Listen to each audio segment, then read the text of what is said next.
मुझे घोड़ी चढ़ने पर रोका जा रहा है, जिससे मुझे जान माल का खतरा है। सभी साथियों से अनुरोध करता हूं कि मेरा सहयोग करें और मेरे परिवार का सहयोग करें और मुझे सुरक्षा व्यवस्था प्रदान करें। जय भीम साथियों। ये वीडियो सुना आपने? ये मध्य प्रदेश में एक शेड्यूल कास्ट युवक है जो अपनी शादी पर घोड़ी चढ़ना चाहते हैं और इसके लिए सुरक्षा की मांग कर रहे हैं। सोचिए, इस देश के एससी एसटी ओबीसी माइनॉरिटी को वीडियो देखना चाहिए जो आपको कट्टर हिंदू कहता है। इस देश के तमाम उन हिपोक्रेट लोगों को भी ये वीडियो देखना चाहिए जो हिंदू हिंदू कहते हैं। वो कौन लोग हैं जो इसको घोड़ी चढ़ने से मना कर रहा है? सोचिए, राजस्थान के भरतपुर में शेड्यूल कास्ट के लोग बाबा साहब की जयंती मनाना चाहते थे। पता नहीं ओबीसी के लोगों को कब दिमाग आएगा, गुर्जर कमेटी के लोगों ने हमला कर दिया। नतीजा यह हुआ कि सारे के सारे शेड्यूल कास्ट के लोग कलेक्ट्रेट पर बैठ गए और कहा कि हमें न्याय दो, नहीं तो हम नहीं जाएंगे। तब जाके कलेक्टर साहब ने उनको घर बैठाया है। मैं फिर कह रहा हूं इस देश के जाट, गुर्जर, पटेल, मराठाओं से कि तुम जो ये जातिवाद का अहंकार लेकर जी रहे हो, तमाम ओबीसी की जातियां, ये जो तुम अहंकार लेकर जी रहे हो, जाति के नाम पर जो तुम हिंसा कर रहे हो, एससी एसटी एक्ट में जेल जाओगे, बचोगे नहीं। लेकिन तुम्हारी नस्लें बर्बाद हो रही हैं। तुम्हारा बेटा डॉक्टर इंजीनियर नहीं बन पाएगा। धर्म के नाम पर आरएसएस और बीजेपी ने सब कुछ खत्म कर दिया है। कॉलेज, यूनिवर्सिटी, मीडिया सब खत्म हो रही है। तुम सिर्फ जाति का तमगा लेकर घूमते रहना और जब तक पढ़ोगे नहीं तब तक लाचार बेबस रहोगे और जातीय हिंसा करके भी तुम नहीं बचोगे, जेल जाओगे। इससे अच्छा है कि संविधान को मानो और अपने बच्चों को स्कूल, कॉलेज, यूनिवर्सिटी भेजो। चाहे सर छोटू राम हो, उनको पढ़ो। इस देश के जाट, गुर्जर समाज, भाटी साहब को पढ़ो। तमाम आपके बड़े बड़े राजा हुए हैं जिन्होंने सोशल जस्टिस की लड़ाई को लड़ा है। बैंसला साहब को याद करो, गुर्जर समाज के लोगों जो कहते थे कि आधी रोटी खाओ लेकिन अपने बच्चों को पढ़ाओ। आपके पास राजपाट था, कहां चला गया? किसने छीन लिया? तुम जज नहीं हो, कलेक्टर नहीं हो, मुख्यमंत्री सीएम पीएम नहीं हो। किस बात का गुमान है? कब तक जातीय हिंसा में शामिल रहोगे? निकलो, नहीं तो तुम्हारा अस्तित्व खत्म हो जाएगा। रिप्रेजेंटेशन नहीं है आपका, चाहे वो सरकारी नौकरी हो। और आपके दिमाग में जो बैठा दिया गया है कि आरक्षण से शेड्यूल कास्ट को नौकरी मिलती है, उनको सिर्फ 15% आरक्षण है। 27% आरक्षण आपके हिस्से में है जो खाया जा रहा है। इसलिए मध्य प्रदेश में दमोह में ओबीसी महासभा देश भर के लोगों को बुला रही है। ओबीसी महासभा से जुड़िए। तो ये देखिए, इस तरह की चीजें हैं। नमस्कार, मैं शंभू कुमार सिंह और आप देख रहे हैं नेशनल दस्तक।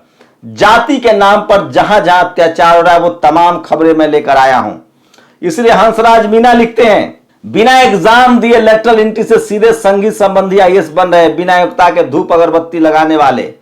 मैं पूछना चाहता हूं जाट से, गुर्जर से, पटेलों से, मराठाओं से, यादवों से, कुर्मी से, कोयरी से, जो ओबीसी की कम्युनिटी है, 430 कैबिनेट सेक्रेटरी, कलेक्टर, डीएम, इससे ऊपर के रैंक की भर्ती की है बीजेपी सरकार ने। ये हिंदू कहने वाली अपनी सरकार ने, आरएसएस ने। कितने जाट, गुर्जर, मराठाओं को रिप्रेजेंटेशन मिला है जरा पता कर लो। कब तक मुफ्त में आप धर्म के नाम पर और जाति के नाम पर लड़ते रहोगे? इसलिए अनुभव लिखती हैं, पहले घर फूंक देते थे, आज बुलडोजर से गिरा देते हैं। शोषण का वही सिर्फ तरीका बदल गया है। तो ये आपको समझना पड़ेगा। सोचिए, हिसार हरियाणा में सीवर की सफाई के लिए मेन हॉल में उतरे 4 सफाई कर्मचारियों की मौत हो गई है। इंडिया मंगल ग्रह पर पहुंच गया। सोचिए, मैं तो इस देश के तमाम सफाई कर्मचारियों से अपील कर रहा हूं कि क्यों नहीं छोड़ देते हैं आप इस सफाई का काम? कोई और काम कीजिए, दुकान लगाइए, रेहड़ी पटरी लगाइए, लेकिन अपनी जिंदगी को खतरे में मत डालिए। और सफाई का काम तो बिल्कुल बंद कर दीजिए।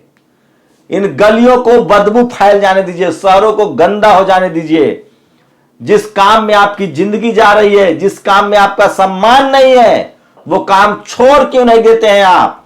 आप सोचिए, इस देश में सबसे पहले निजीकरण किया गया सफाई कर्मचारियों की नौकरी की वाजपेयी की सरकार में, क्योंकि वो नौकरी में रहते तो बेटा उनका कलेक्टर, एसपी, डीएम बनता, सफाई कर्मचारी नहीं बन पाता। तो फिर सफाई कौन करता? इसलिए पीढ़ी दर पीढ़ी वो गरीब रहे, इसलिए उनको सफाई कर्मचारी की तनख्वाह घटा दी गई।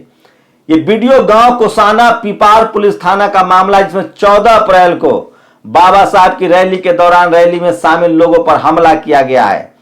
अशोक गहलोत, राजस्थान में सबसे ज्यादा जातीय हिंसा का दौर जारी है और इसलिए सोशल मीडिया पर लोग लिख रहे हैं शाहजहांपुर में एक बहुजन समाज के नेता रोशन लाल वर्मा पर बुलडोजर चला है।